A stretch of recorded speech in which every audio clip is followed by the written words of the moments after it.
तो आज इस वीडियो में हम बात करेंगे थर्मामीट्री एंड कैलोरीमीट्री के उन क्वेश्चंस की जो एआईपीएमटी में, जिसको बाद में नीट कहने लगे हैं, इन एग्जाम्स में पिछले 33 इयर्स में पूछे गए। तो ढूंढने पर मुझे ऐसे 9 क्वेश्चंस मिले हैं थर्मोमीट्री एंड कैलोरीमीट्री पर। इन दोनों टॉपिक्स के कॉम्पेंडियम, मतलब इन टॉपिक्स की समरी, फॉर्मूला लिस्ट, वो टेलीग्राम ग्रुप पर अपलोड की हुई है। उसके अलावा इन 9 क्वेश्चंस का पीडीएफ भी विजय सर ने कॉम्पेंडियम के अलावा वो भी अपलोड कर रखा है। तो इनको डाउनलोड करके आप इसका प्रिंट ले लेंगे तो आपके बहुत काम आएगा। तो पहला क्वेश्चन करते हैं। The quantities of heat required to raise the temperature of two solid copper spheres of radii R1 and R2, R1 equals to 1.5 R2 through 1 kelvin R in the ratio। तो आप ध्यान से पढ़ेंगे तो आपको समझ में आ रहा होगा कि ये बात हो रही है थर्मल कैपेसिटीज की। किसका रेशियो हमको चाहिए? Heat required to raise the temperature of these two copper spheres by unity. तो किसी बॉडी के टेम्परेचर को यूनिटराइज करने के लिए जो अमाउंट ऑफ हीट रिक्वायर्ड होती है उसको कहते हैं थर्मल कैपेसिटी। उसको H से डिनोट करते हैं। थर्मल कैपेसिटी होती है mass of the body into specific heat of its material. अब यहां पर क्योंकि उनके रेडियस दिए हुए हैं दोनों के, उन रेडियाई में रेशियो भी दिया हुआ है, तो हमको इसे कन्वर्ट करना पड़ेगा m को। m को हम क्या लिखेंगे? Volume into density into s क्या है? Specific heat. अब क्योंकि ये स्फीयर्स की बात हो रही है तो वॉल्यूम को हम लिखेंगे 4/3 पाई r cubed into density into s। अब इनमें से कौन कौन सी क्वांटिटीज कांस्टेंट्स हैं? तो 4/3 कांस्टेंट है, पाई भी कांस्टेंट है। दोनों ही किसके बने हुए हैं? कॉपर के। डेंसिटी सेम है और स्पेसिफिक हीट भी सेम है, यानी heat capacity is directly proportional to R cube हो जाएगा। बस ये रिलेशन हमको लगाना है। तो H1/H2 कितना होगा? हमको ये चाहिए इनकी हीट कैपेसिटीज का रेशो। H1/H2 वो क्या होगा? R1/R2 होल क्यूब, ऐसा होगा ना। और ये रिलेशन जो दिया हुआ है इसमें से आप R1/R2 निकालेंगे तो वो कितना हो जाएगा? 1.5। तो 1.5 का हमको क्यूब करना है। तो 1.5 को पहले 15/10 लिख लेते हैं, इसका क्यूब करना है हमको। 5 से इसको कैंसिल करें तो ये 3 बार, ये 2 बार, और फिर ऊपर आएगा 3 क्यूब्ड, नीचे आएगा 2 क्यूब। तो 3 3 9, 3 27, यानी न्यूमरेटर में 27 और नीचे 2 क्यूब यानी 8 हो जाएगा। वो 2 2 4 2 8, यानी रेशियो कितना होगा? 27/8। एंड सो ऑप्शन 2 इसका करेक्ट हो गया। ये नीट 2020 फेज 1 में पूछा हुआ क्वेश्चन है। इस बार 2020 के दोनों एग्जाम्स में रिलेटिवली सरल क्वेश्चन आए हैं। डिफिकल्टी लेवल थोड़ा कम हुआ है, पर डिफिकल्टी लेवल कम होने से आप देख रहे हैं कट ऑफ ऊपर गया है ना। कट ऑफ जो है वो बढ़ गया है, तो आपको ज्यादा से ज्यादा क्वेश्चंस अटेम्प्ट करना पड़ेंगे। अब आपका टारगेट होना चाहिए, कई साल पहले ऐसा होता था कि बच्चे फिजिक्स तक आते ही नहीं थे, फिजिक्स के 5-10 क्वेश्चन भी बमुश्किल वो अटेम्प्ट करते थे, पर अब ऐसा नहीं है। अब आपको जोलॉजी, बॉटनी, केमिस्ट्री के बाद फिजिक्स में भी कोशिश करना पड़ेगी ज्यादा से ज्यादा क्वेश्चंस अटेम्प्ट करने की। और वो तभी हो पाएंगे जब आप सिलेबस का कोई भी हिस्सा छोड़ेंगे नहीं। यदि आप कोशिश करेंगे तो मैं आपके साथ में हूं।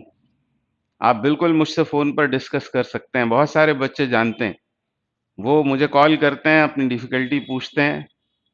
पढ़ाई करने में कोई दिक्कत आ रही हो, आप थोड़ा लो फील कर रहे हो, डाउन फील कर रहे हो, तब भी मुझसे बात करो। पर कोशिश ये करो कि पूरा सिलेबस पढ़ो। और स्पीड एक्यूरेसी के लिए क्या है? तो स्पीड एक्यूरेसी के लिए बस प्रैक्टिस आपको करना पड़ेगी। अगला क्वेश्चन देखते हैं। क्वेश्चन 2 ये पूछा हुआ है एआईपीएमटी 2014 में। Steam at 100 degree Celsius passed into 20 gram of water at 10 degree Celsius. When water requires a temperature of 80 degrees Celsius, the mass of water present will be. Take specific heat of water 1 calorie per gram into degree Celsius and latent heat of steam 540 calorie per ग्राम। तो question की language से समझ में आ रहा होगा कि ये question है लॉ ऑफ मिक्सचर का। लॉ ऑफ मिक्सचर का जानते हैं आप कि जब दो डिफरेंट टेम्परेचर्स की बॉडीज को थर्मल कांटेक्ट में रखते हैं, तब यदि और किसी रीजन से हीट लॉसेस नहीं हो रहे होते हैं तो heat lost by the hot body is equals to होता है heat gained by the cold body. अब यहाँ हॉट बॉडी कौन सी है? वो है स्टीम 100 डिग्री सेल्सियस की, और कोल्ड बॉडी है water 20 gram water at 10 degree Celsius. तो जब स्टीम को इस वाटर में पास करेंगे तो पहले होगी स्टीम कंडेंस। मतलब क्या? ये जो स्टीम है कितने की? स्टीम एट 100 डिग्री सेल्सियस, ये कन्वर्ट होगी किसमें? वाटर में, क्योंकि स्टीम है 100 डिग्री सेल्सियस की, अब वो कंडेंस हो रही है, वो बदलेगी किसमें? वाटर। यह स्टीम एट 100 डिग्री सेल्सियस और ये कन्वर्ट होगी 100 डिग्री सेल्सियस के पानी में, वाटर एट 100 डिग्री सेल्सियस। मतलब क्या हो रहा है? स्टेट चेंज हो रही है। और स्टेट चेंज में कौन सा फॉर्मूला लगता है? वो लगता है ml।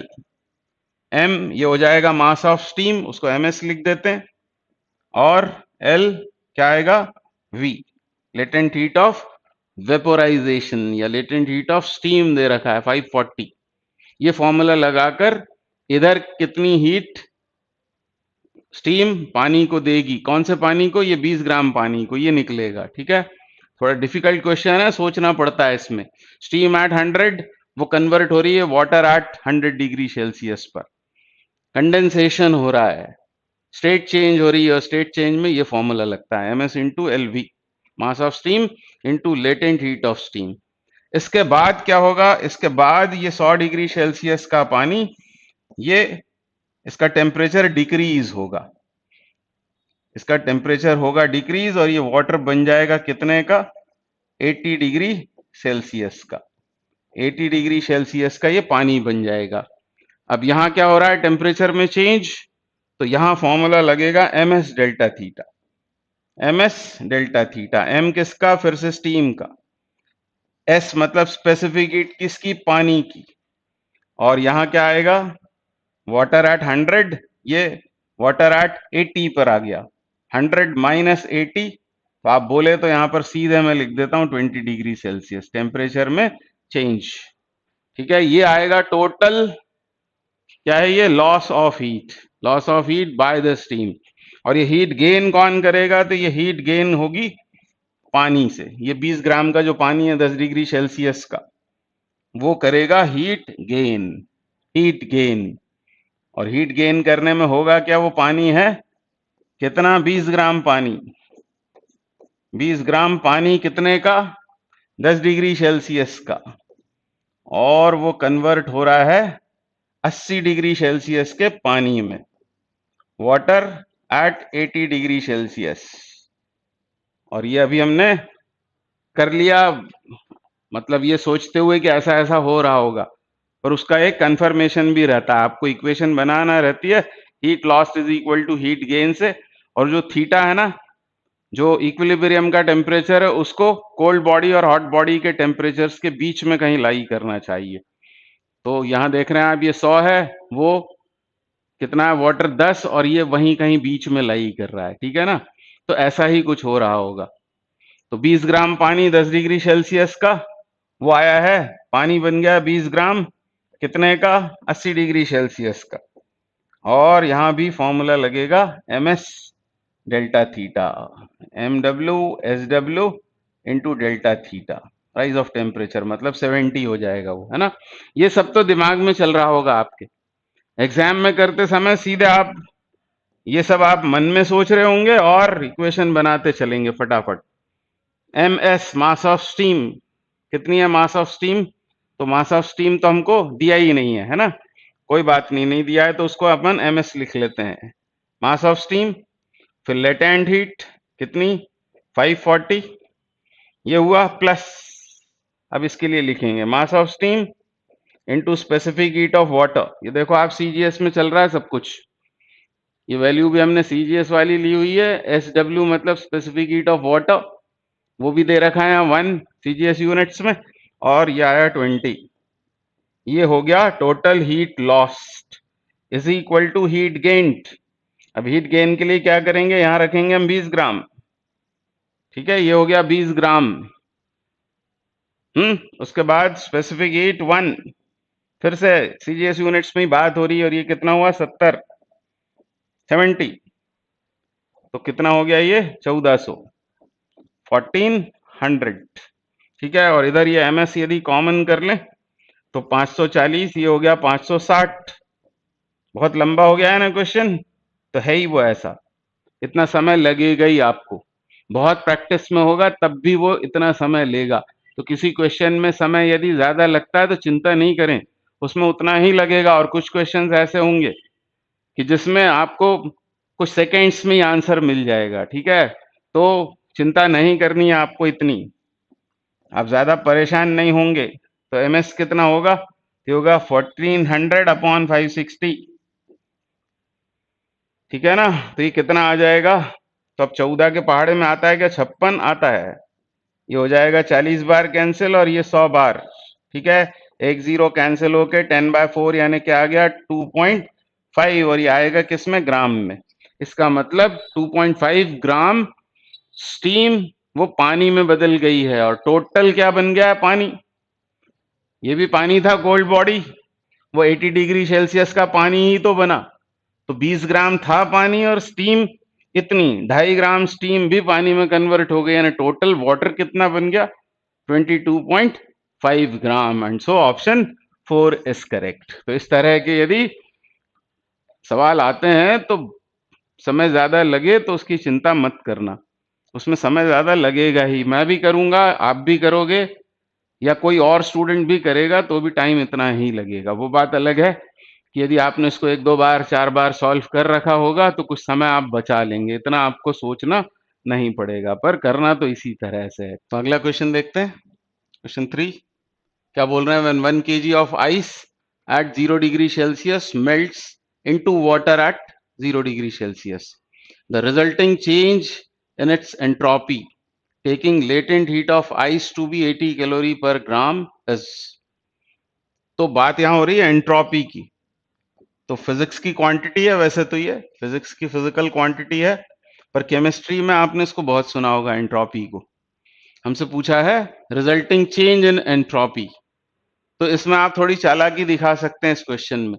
आप देख रहे हैं आंसर से कैलोरी पर केल्विन, फिर आपका ध्यान यहां जाएगा 1 kg आइस है 0 डिग्री सेल्सियस पर, वो मेल्ट हो रही है, किसमें कन्वर्ट हो रही है, वाटर एट 0 डिग्री सेल्सियस, मतलब ये फ्यूजन हो रहा है। और फ्यूजन में हीट एनर्जी कितनी लगती है, वो लगेगी MLF, mass into latent heat of fusion.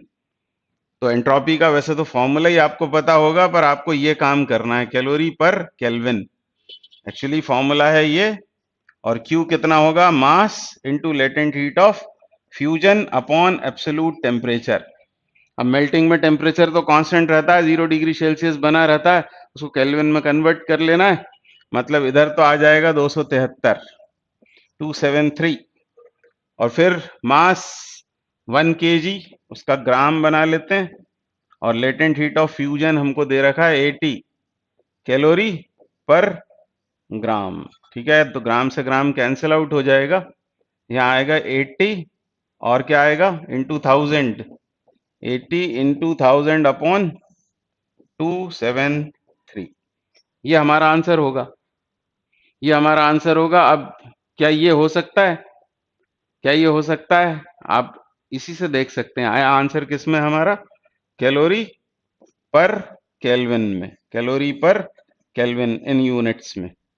तो सॉल्व करने की जरूरत नहीं है, 273 तो बिल्कुल नहीं होगा, 80 भी नहीं होगा, और 8 इंटू 10⁴ ये भी नहीं होगा, है ना। ऑप्शन यही सही होगा। आप यदि इसको डिवाइड करके देखेंगे तो मेरे ख्याल से वो आ जाएगा, अंदाज आप लगा सकते हैं, है ना।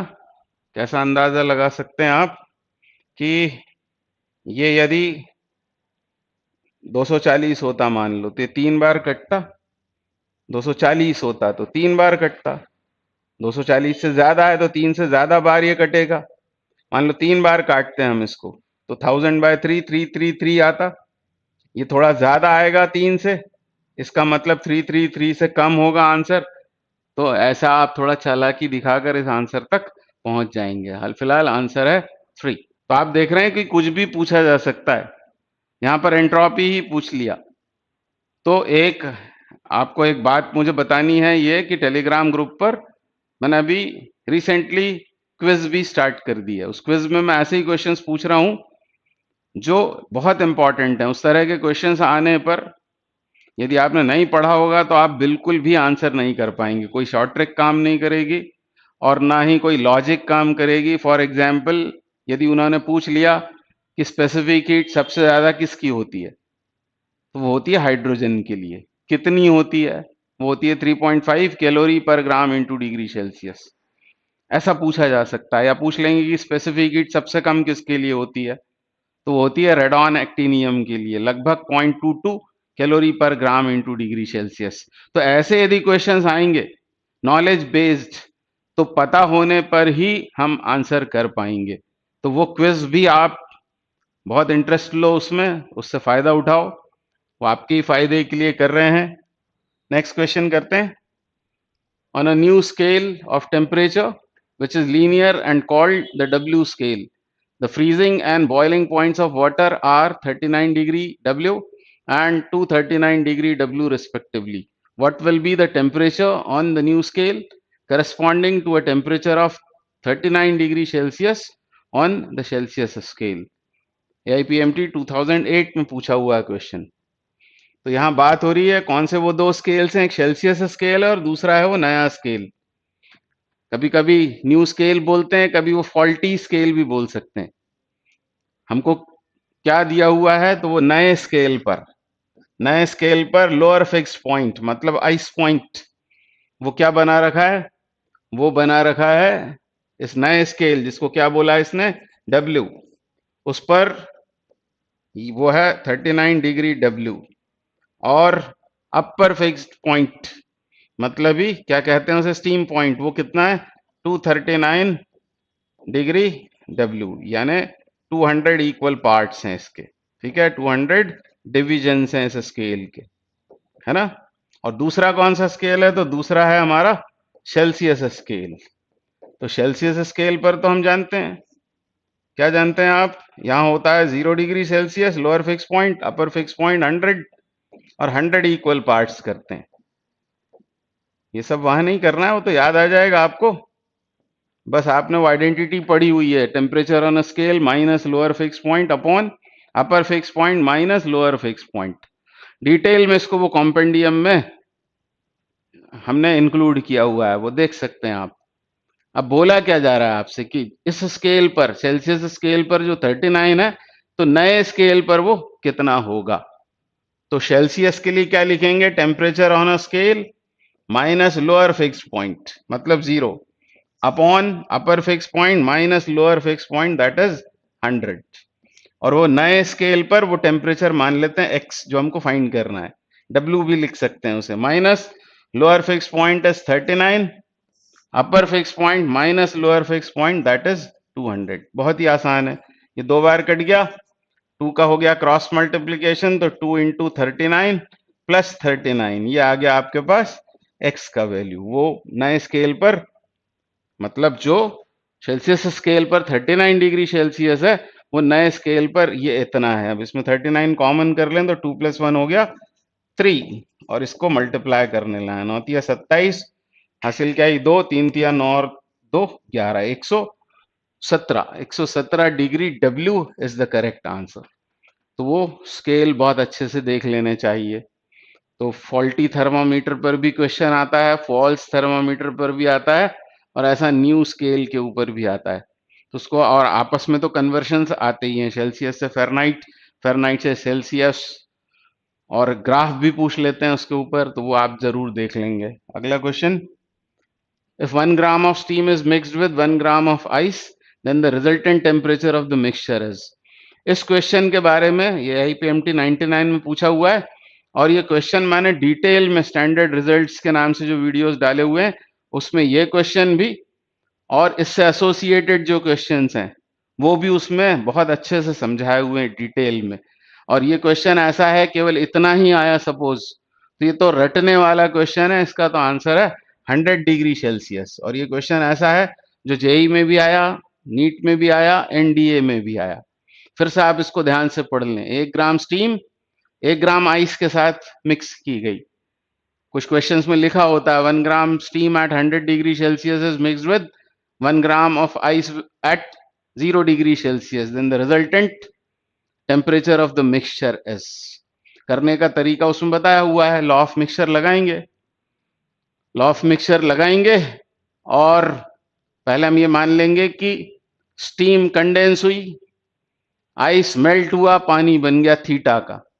Heat lost by steam, heat gained by ice, है ना। वो ऐसी इक्वेशंस बनाकर थीटा निकाल लेंगे, ठीक है। और वो थीटा यदि 0 और 100 के बीच में लाई कर रहा होगा तब तो ऐसा हुआ होगा, पर आप देखोगे कि वो 560 वगैरह आ गया मान लो, इसका मतलब पूरी स्टीम कंडेंस ही नहीं हुई, थोड़ी सी स्टीम कंडेंस होती है। तो आगे इसी क्वेश्चन में पूछ लिया जाता है कि कितनी स्टीम कंडेंस हुई, और फिर फाइनली मिक्सचर में कंपोनेंट्स जो हैं वो क्या क्या बन गए। तो इसको डिटेल में मैंने हाथ से लिखकर कॉम्पेंडियम वो टेलीग्राम ग्रुप पर इसका सॉल्यूशन भी डाला हुआ है, तो इसको आप जरूर देख लेंगे, स्टैंडर्ड रिजल्ट मानकर इसको रट ही लेंगे। अगला क्वेश्चन करेंगे। क्या बोल रहे हैं? Mercury thermometer can be used to measure temperature up to. तो मर्क्यूरी थर्मामीटर में जैसे अभी तो ये पूछा हुआ है, ये भी पूछ सकते थे कि मर्क्यूरी क्यों प्रेफर करते हैं, मर्क्यूरी इन अ ग्लास। तो आपको पता होगा, वो बचपन से आप पढ़ते आ रहे हैं, आपने पढ़ा होगा कि मर्क्यूरी ब्राइट होता है, कांच से नहीं चिपकता है, फिर मेटल है, इसलिए जैसे ही इसको हीट अप करेंगे तो एक्सपैंड होता है जल्दी से। इन सब क्वालिटीज की वजह से ग्लास में मर्क्यूरी को यूज करते हैं। आजकल अल्कोहल भी यूज करने लगे हैं, पर यहां तो इस क्वेश्चन में हमसे ये पूछा है कि क्या बोला है, mercury thermometer can be use to measure temperature up to. तो इसका आंसर है 360। मैं आपको वो बतला देता हूं उसकी रेंज, वो मैंने इसमें फिर से उसी की बात हो रही है। तो देखो मर्क्यूरी, ये वो टेम्परेचर है जिस पर मर्क्यूरी क्या हो जाता है, फ्रीज हो जाता है, ठीक है, सॉलिड बन जाता है। और 450 वो टेम्परेचर है जिस पर वो बॉयल होने लगता है। मतलब मर्क्यूरी थर्मामीटर का यूज कर सकते हैं हम इस रेंज तक के टेम्परेचर्स मेजर करने के लिए, ठीक है ना। तो to measure temperatures up to बोला हुआ है, तो 450 तक नहीं ले जाएंगे उसको, 360 तक के टेम्परेचर्स हम उससे नाप लेंगे। पर ये उसका है बॉइलिंग पॉइंट और ये है उसका फ्रीजिंग पॉइंट, तो वेल इनसाइड रहेंगे, इसलिए इसमें प्रीफरेंस इसको देंगे 360 डिग्री सेल्सियस को। नेक्स्ट क्वेश्चन करते हैं। क्या पूछा है? अगला क्वेश्चन 90 में पूछा हुआ, thermal capacity of 40 gram of aluminium. Thermal capacity की अभी हमने बात की थी, H बराबर होता है ms, ठीक है ना, ms। अब मास कितना दिया है 40 ग्राम, और स्पेसिफिक हीट दे रखी है कितनी, 0.2 कैलोरी पर ग्राम और केल्विन, ठीक है। तो 0.2 का मल्टीप्लाई करें तो ये तो बन गया 8, ये ग्राम ग्राम कैंसिल आउट हो गया। आंसर आ रहा है कैलोरी पर केल्विन, पर हमको आंसर बताना है किसमें, जूल पर डिग्री सेल्सियस, मतलब कैलोरी को जूल में बदलना पड़ेगा, और ये चेंज इन टेम्परेचर जो केल्विन में है उसको डिग्री सेल्सियस में बदलना पड़ेगा। तो आपको पता होगा कि डिग्री सेल्सियस का चेंज और केल्विन का चेंज तो बराबर ही होता है, मतलब इधर नीचे केल्विन को डिग्री सेल्सियस लिखने में आपको किसी कन्वर्शन फैक्टर यूज करने की जरूरत नहीं पड़ेगी, उसको तो आप डिग्री सेल्सियस ही लिख दो। ऊपर आपको जरूर काम करना पड़ेगा, क्या, 1 कैलोरी इक्वल्स टू होता है 4.2 जूल, ये जरूर करना पड़ेगा।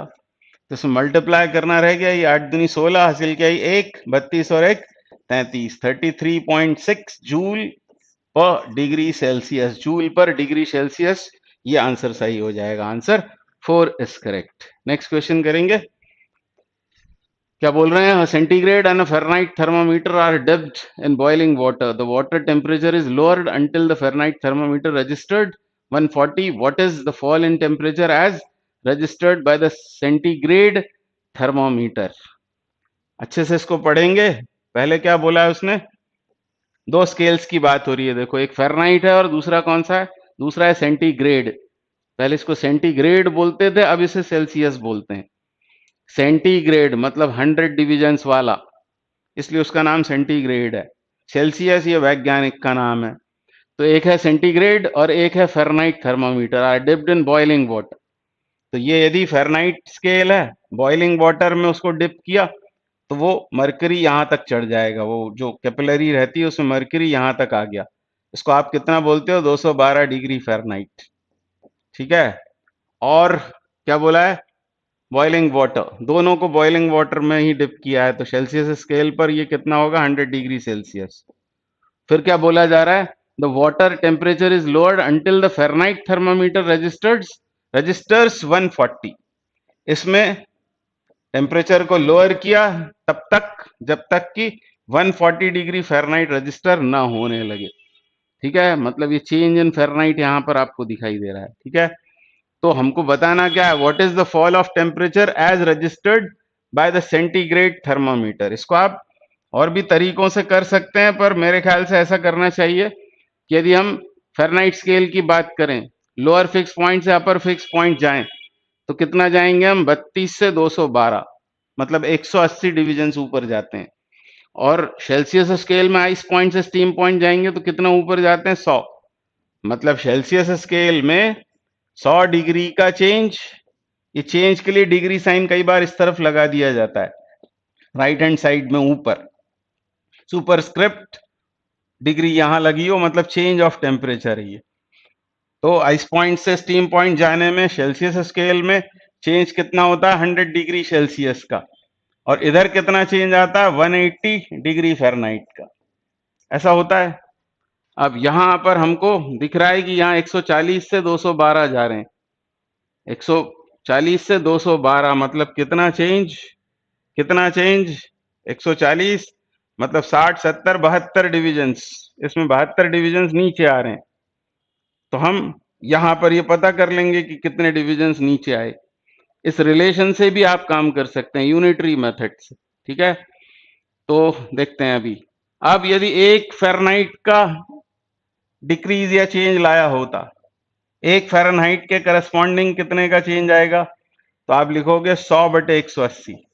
ये मैं आपको जनरल मेथड से कर रहा हूं, मतलब जिसको फिजिक्स नहीं आती, थोड़ी सी मैथ्स आती है, लोअर मैथ्स, वो भी कर सकता है। ऐसा होगा 100/180 डिग्री सेल्सियस का चेंज। पर यहां तो कितने का चेंज आया, 72 का, तो इंटू 72 करना पड़ेगा। तो 100 180 और ये 72, और ये 72 जानबूझ के दिया हुआ है क्योंकि 18 के पहाड़े में आता है ये। 18 दूनी 36 दूनी 72, मतलब 4 टाइम्स से कैंसिल आउट हो जाएगा। ठीक है ना, 4 टाइम्स कैंसिल होके आपका आंसर आ जाएगा 40 degree. And so option 3 is correct. मैं फिर से बोलता हूं कि फ़ारेनहाइट स्केल में लोअर फिक्स पॉइंट से अपर फिक्स पॉइंट जाने पर कितने का चेंज आता है, 180 का।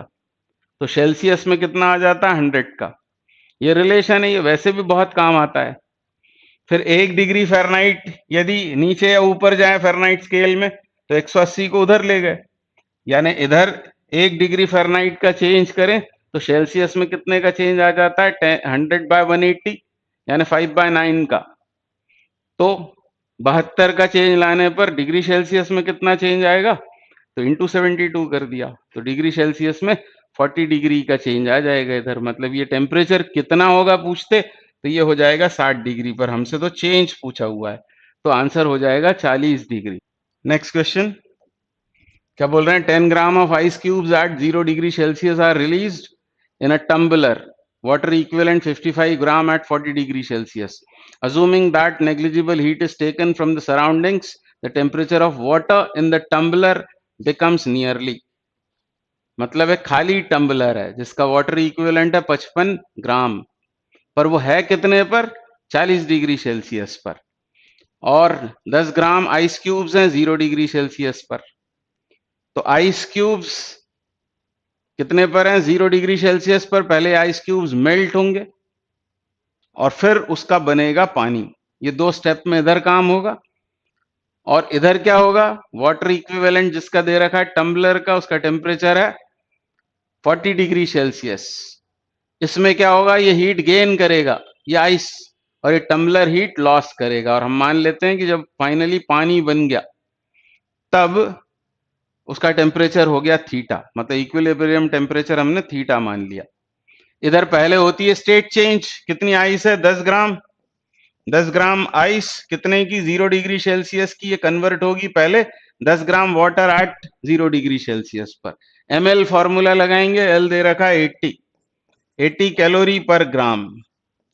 ये तो क्या हुआ, जब 10 ग्राम आइस 0 डिग्री सेल्सियस की 10 ग्राम के 0 डिग्री सेल्सियस के पानी में कन्वर्ट हुई, और फिर वो पानी और क्या करेगा, ये तो पानी बन गया है कितने का 0 डिग्री सेल्सियस का, और अब क्या होगा, वो और हीट गेन करेगा। अभी उसके लिए फॉर्मूला क्या लगाएंगे, एमएस डेल्टा थीटा। मास तो यही लेंगे 10 ग्राम, अब वो पानी बन गया है, स्पेसिफिक हीट लेंगे 1 calorie per gram into degree Celsius.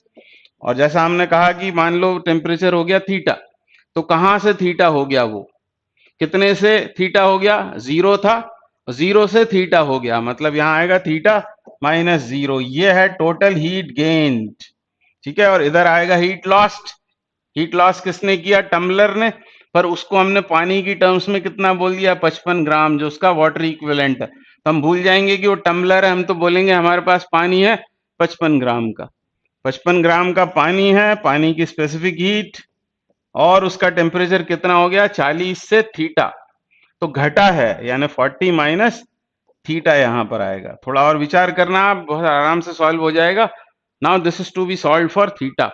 यहां कितना आएगा 800 प्लस यहां कितना आएगा 10 थीटा, 10 थीटा, और उधर कितना आएगा 55 का इसमें गुणा करना पड़ेगा, तो 220 मतलब 2200, एज आई थिंक 2200 आएगा यहां पर इसका मल्टीप्लीकेशन, और ये होगा 55 थीटा, ठीक है। इसको इधर लाते हैं, 65 थीटा हो गया ये, और ये 2200 है, इसमें से 800 घटाएंगे तो कितना बचेगा 1400, 1400। तो थीटा कितना आ जाएगा, तो थीटा आ जाएगा 1400 अपॉन 65 डिग्री सेल्सियस।